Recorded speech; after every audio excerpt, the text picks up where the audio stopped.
right, well, thank you everybody for being here today. We're happy to give you an opportunity to get a little bit of a preview of information that we're going to be presenting at our Utilities Board meeting tomorrow afternoon, really related to our next 5 years worth of budget and rate case information that we have for our customers. This information will go in front of our utility board, who also acts as our city council, with the intent that this would then move on to city council in the end of October and November. Some more information on those dates to come here, but really just wanted to give a little bit more information because what we're looking at doing is probably a little bit different from a rate case perspective than what we have done in the past, really driven by some of the needs of our organization. So as an organization, the reliability of our services, our rates, and our relationships with our customers are some of the things that we value the very most. And we want to make sure that we're getting as much information as we can out about some of the challenges we're facing as an organization, from things that are really being driven by growth, regulations and reliability issues with our system, making sure that we are planning for all those things so our essential services that we provide to our customers are available. And really to address that, we've been working this year on a 5-year plan that will really help us to make sure that we can address all of those things and keep those essential services fully available to our customer in the best way that we can possibly be able to serve them. So really, as we look at things over the next 5-year window here, we are seeing increasing costs, and in particular in our capital spend, which is related to infrastructure that we need to put in place.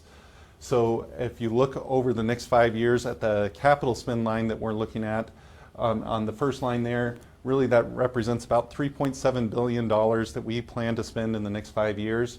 We've put out a lot of information about this throughout the year. We had a State of the Utilities address in which our CEO addressed a lot of the things that are coming up across our different services that are driving that. Just to highlight a few of those items that are driving the capital spend, we have additional natural gas generation that we are planning to put in place that will help support renewables that need to go in place to meet our regulatory requirements with the state from a greenhouse gas reduction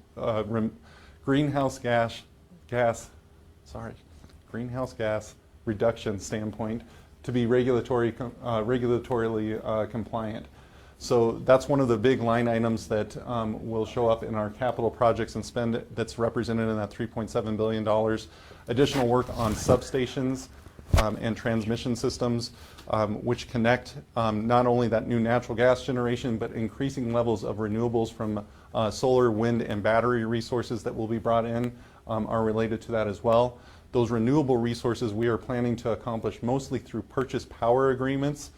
Those purchase power agreements mean that we don't build those assets ourselves, but rather we purchase those amounts of electricity through energy contracts, which really kind of flow in through our operations, maintenance, and fuel line item that you see in this schedule that's laid out there. So we do see, you'll notice in 27 through 29, increasing fuel costs. Some of that is related to those purchase power contracts that are there to bring increasing amounts of renewables onto our system. But going back to the capital spend, really a lot of work being done to make sure that we can take those renewable resources and integrate them into our system with all of the infrastructure that's needed to be able to do that. From a growth standpoint, it's also making sure that in all of our services, we have everything that's in place that's needed to be able to serve all of our customers, including the growth areas that we have inside of our city limits. A lot of wastewater infrastructure work is needed to be able to expand the city out into the eastern portion of Colorado Springs. We have somewhere around $400 million worth of work that's needed to that system that will allow us to be able to bring on somewhere in the neighborhood of 100,000 new homes. That doesn't happen over a short period of time, but getting the capital infrastructure in place to be able to support that is a need that's out there right now. Again, we look like, I'm sorry, just go back for one quick second here. Our annual appropriation in 2024 was about $1.5 billion. You'll notice over this 5-year period that we go from $1.5 billion to approaching $2.5 billion, and then start to come back down as we accomplish some of that capital infrastructure work that's there. Just to put that in a little bit of perspective, The organization of Colorado Springs Utilities has been around for about 100 years, and currently on our books we have about $4 billion worth of assets. And again, in the next 5 years, we're planning to add about another $3.7 billion worth of assets to be able to keep up with all that we need with that system. Again, we want to make sure that we have everything in place so that the essential services that we provide to the community are there for our customers, that they can rely on their electric, gas, water, and wastewater systems to be everything that they've come to expect from those. With everything that we're facing, to be able to support those from a cost standpoint, there are rate impacts that come along with that. And I think on the next slide here, really, as we look at some key factors that go along with this, is we do borrow funds in the form of bond financing to be able to accomplish a lot of that spend that goes on. There's 3 critical metrics that the bond rating agencies look at and really kind of show our financial health as an organization. I have those listed on this chart. It's our adjusted debt service coverage, which really kind of goes through and says how can we cover our debt payments that we have out there, our principal and interest payments on the bonds that we issue. How are we able to cover those with the revenue that comes in from the organization? Our debt ratio, how does our debt look and compared to all the assets that we have on the book compared to all the debt that we have on the book, on our books? And our days cash on hand. If no revenue came into the organization, how many days could we function as an organization with no revenue coming in? These are metrics that are common for the industry to look at and say, what is the financial strength of your organization? You'll notice that for the most part over the next 5 years that those metrics are in kind of steady state at levels that we say would be able to help us support AA or very strong bond ratings that really help to bring down the cost of borrowing when we go out and issue those bonds. The stronger the credit rating, the lower the interest cost that we pay with those bonds, which brings benefit back to all of our customers. The one that you'll notice is probably changing the most is our debt ratio, and again, that's happening because we're adding so much capital over the next few years. Typically, we try to fund our capital programs with 50% cash funds, which come from current year rates from customers, and 50% that comes from bond funding from issuing those bonds that we put out there. Over the next few years, we're going to have to rely a little bit more on debt, more bonds being issued, which brings up our debt ratio. Really, we're getting up in that 2028 period a little bit above 58%, which is not a place that we want to be from a long-term basis. We would want that to be closer down in the low 50s, really not more than 54%, to be in a place that we feel comfortable. We know that to be able to accomplish the capital spend that we're looking at, that's probably going to have to go up a little bit, but it's something that's very much on our minds as we set rates and look at what's needed to be able to accomplish the spend that we have coming forward for the organization. And really to support the metrics that we need to be able to keep it in place and accomplish all the spend that I've talked about there, we do see base rate increases that are going to be needed. And what we're asking from City Council at this time is to approve the next 5 years worth of those rate increases so that we can move forward with that 5-year plan that we have to get all of those infrastructure things taken care of. You'll see those rates that are listed here in the electric service. On average, the base rates will go up 6.5% each of the next 5 years.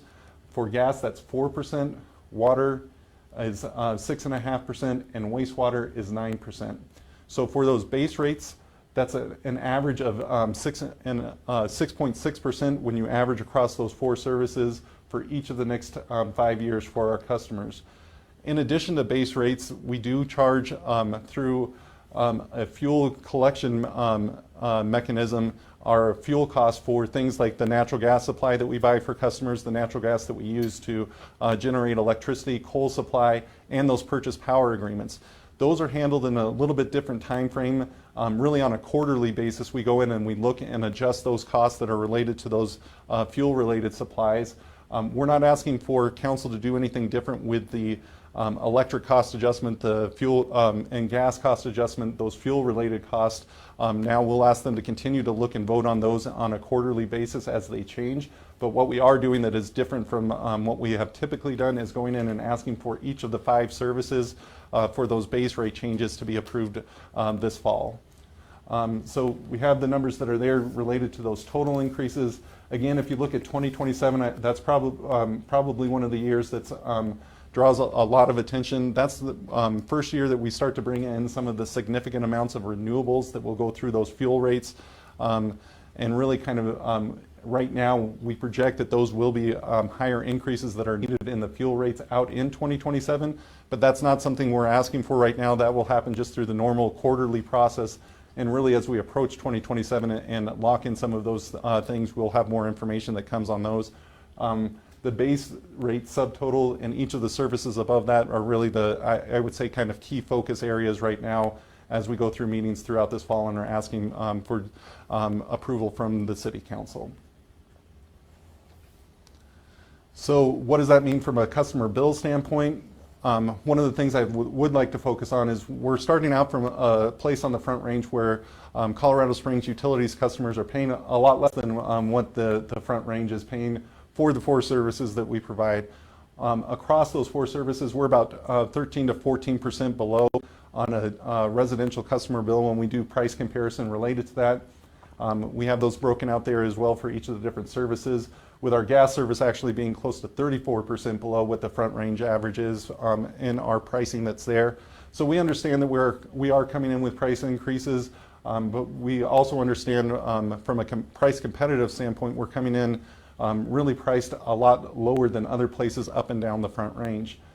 When you look at the increases that are proposed with the base rate increases that were shown on the previous slide, it ends up being about $14 a month, $13.90 increase across the 4 service bills that are there, really as we move into January, if those proposed rate increases were approved.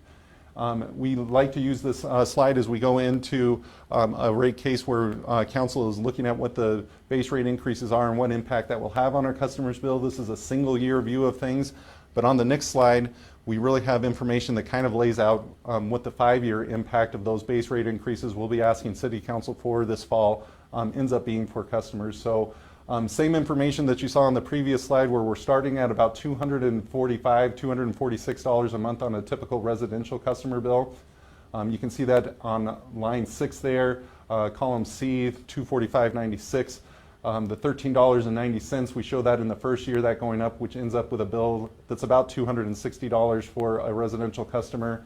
And then we lay out really the next 4 years after that where we are asking City Council to approve those base rate increases as well. So for a residential customer, it's really a bill that goes from about $245, increases by about the $14, it's at $260. And moves up to about $275 a month, then up to about $291, up to about $307, and at the end of the 5 years with those base rate increases put in place, ends at about $326 a month. So those increases of about $14, $15, $16, $17, and $18 over the next 5 years as we look at those base rate increases. We have information that's there for commercial and industrial customers that breaks out and shows what those would be. Again, commercial and industrial customers, there's maybe not as many typical factors. It varies a little bit depending on what kind of business those individuals may be in. And we have account managers that are assigned to especially our largest customers that are able to help give the specific information for their usage. And of course, if customers are interested, anyone can call in and we would be able to help them see what some of these impacts could be mean for their individual bills. We are aware that even though we are starting from a competitive place from pricing along the Front Range, that these are significant increases for our customers, and we don't take that lightly. We know that that is something that presses the community, but in order for us to continue to deliver the reliable and safe services, those essential services that our customers rely on, we really believe that we need to move forward with these investments in our infrastructure and to be able to stay regulatorily compliant with what the state is asking us to do. These are all of the costs that we need to be able to do and the rates that result from that. Again, as we think about customers, moving to the next slide here, we do have programs that are available for our customers. There is the LEAP program that has federal dollars that are available. Application for that is November through April, and we would encourage customers that may have questions about that to reach out to the utilities, ask more questions and see if you qualify. Project COPE is our nonprofit organization that helps with bill payments for customers. If you're in a place where you're having trouble paying your bill, we would encourage you to call in and ask about COPE and the agencies that can help with those dollars specifically for utility bills. In addition to that, there are things that can help customers with their bill beyond that. Payment plans, picking a payment date, and again, just contact information that we have there if customers have questions related to these things. Moving to the next slide. From a long-term assistance standpoint, we do have other programs that are available, the HEAP program, and as well as efficiency tips and education. I think efficiency tips and education is a good time to mention as a part of this rate case as well. We do have a new set of rates that will be there for electric customers that we are proposing go into effect for some customers beginning in October 2025. That'll be a phased rollout, but energy-wise or time of day rates for our customers. And we really feel like this is an advantage for our customers as well. Our system is set up in a way that the most expensive time period for us to deliver energy is when most of the customers are on and using that. When we look at our system from an electric standpoint, the hours between 5 p.m. and 9 p.m. is the most expensive time of our costs that go into the electricity that's delivered to customers. Our new energy-wise rate options really give customers an opportunity where they can save on their bills if they are able to move their electric usage off that time period from 5 to 9 p.m. Monday through Friday.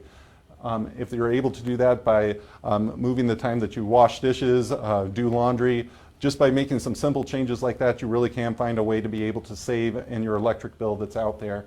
And more information will be presented as part of our rate case update at the Utilities Board and at City Council as the rate case moves forward on those rates and options that are available through that. Additionally, we have rebates that are available for water heaters, furnaces, smart thermostats, and installation. All of these can be ways for customers to reduce their usage of those services and in turn lower their bill. So these are all things that are definitely on our minds as we move into some of these higher periods of spend that are out there. We want to be able to work with customers and give them options that can help them to find ways to lower their bill as well. Again, just from a timing standpoint, we have filed with the Office of the City Auditor our preliminary cost of service studies and rate case information. As I mentioned, tomorrow we will be at our Utilities Board meeting to present our budget and rate case information. The next key dates to keep in mind are September 10th, when we will request a public hearing date. The public hearing dates that we will request are October 22nd and November 12th for the budget and rate case to move forward to City Council. The rate case needs to and budget need to be voted on in two successive instances by the City Council to be able to be put in approval. So really those are the dates that we're looking at for this rate information to really kind of be finalized. If approved by City Council, it would go through these time periods that we've laid out. And with that, that's the prepared information that I had for you, and definitely available to answer questions that you might have. I have a question. In regards to some of the infrastructure improvements, you mentioned a couple of them, but can you talk more in depth about what projects in specific the capital growth and all of the different money is going to be going towards? Yeah, and just thinking of some of the major ones that are out there, and again, we will be providing a detailed annual operating plan, which will have a listing from largest dollar to smallest dollar of these projects before we go to those meetings in October and November. Those will be made available for the public. But some of the larger ones that are out there are really related to adding about 350 megawatts of natural gas. That project by itself is close to $1 billion worth of spend. That's natural gas, new natural gas generation that would support us being able to have renewables on our system, fast start natural gas kind of systems that can turn on and off to be able to be there when renewables aren't there. So making sure that our system is as reliable as it can be in all situations. From an electric standpoint, that's one of our largest projects from a dollar standpoint.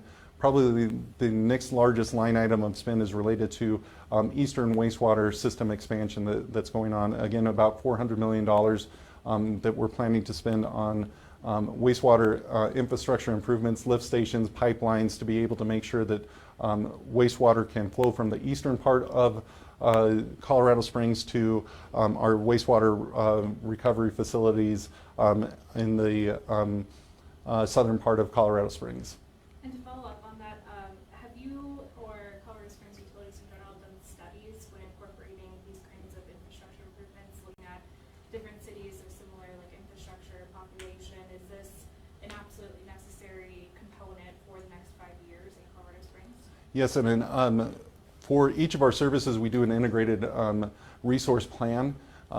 So for electric, we have an electric integrated resource plan, which says not only what type of city size, growth factors are you facing, but what are the regulatory requirements that you're looking at. So in Colorado, we have a mandate to reduce greenhouse gas emissions by 80% by 2030.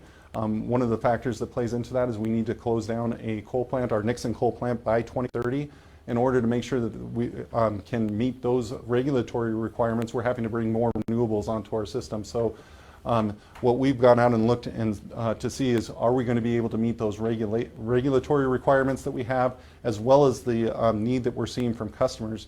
We see more on the electric side, more and more electric growth that's happening, really in the form of electric vehicles, and more electric applications in each of the homes. One of the things that we see in Colorado Springs in particular is we have not always had as large of an air conditioning load as we've had as a city. As more and more new homes are built and are built with air conditioning in particular, that pushes up the need for more generation, which also speaks to those time of day rates that we're also proposing. If you can move electric generation off of those time periods, there is an opportunity for customers to save.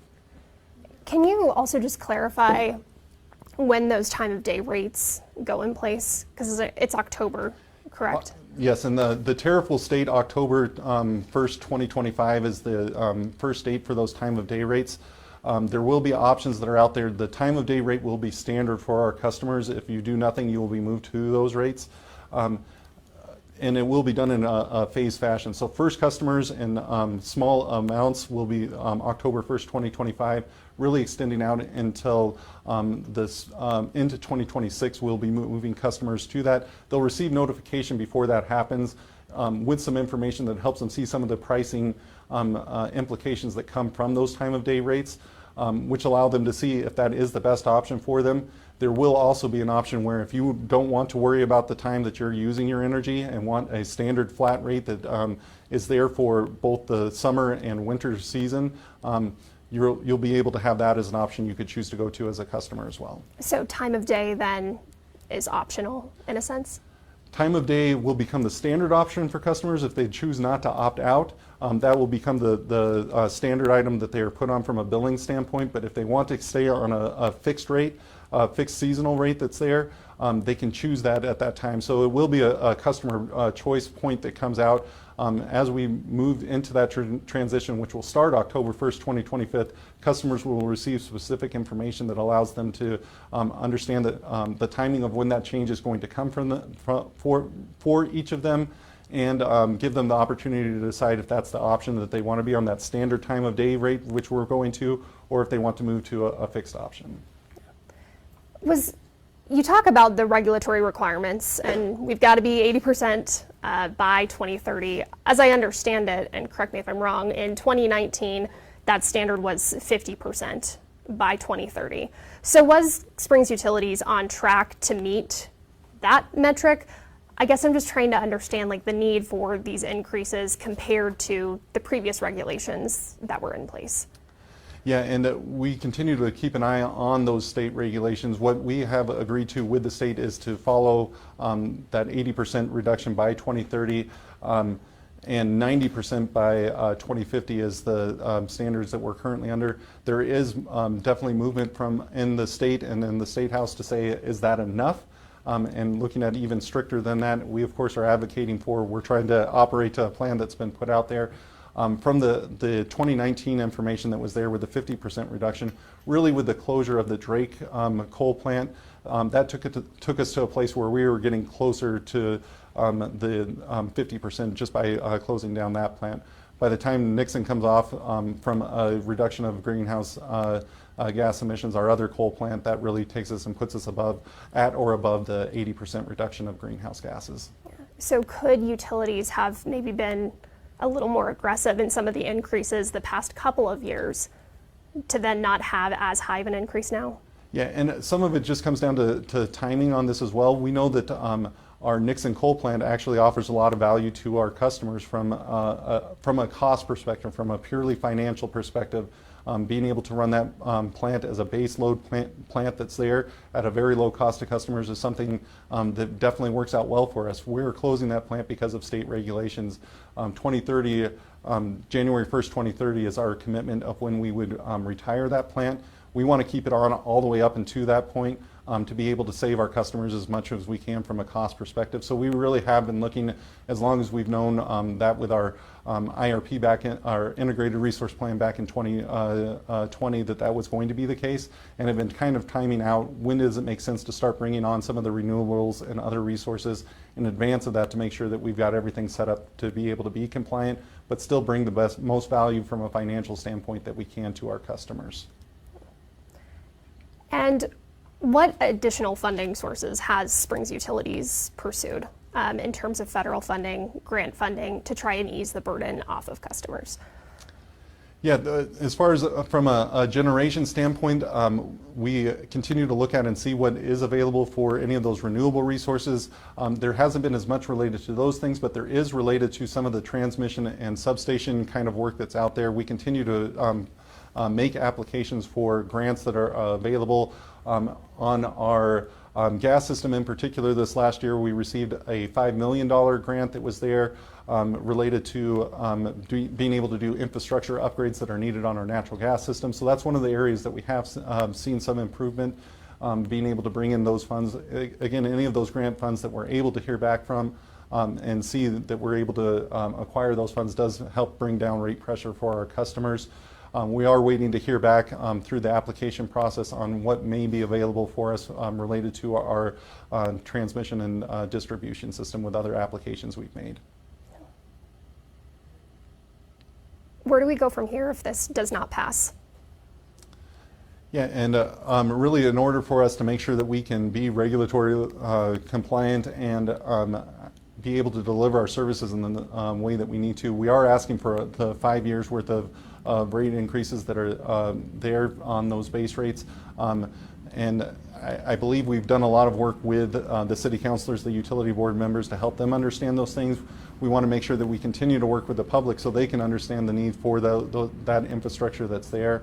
Again, city council ultimately has to make that decision if they feel like they can be on board with those things. What we've heard is a lot of support for the type of infrastructure improvements that are needed from the board up to this point. But of course we will plan, and if a 5 years of rate increases weren't approved, we would be looking at what can we get approved in terms of 1 year or longer through the city council. But at a certain point we would have to look and see what do we cut from our budgets to be able to then stay inside of the rates that we do have that are there, and how do we manage that from a continue to be compliant and deliver reliable services to customers.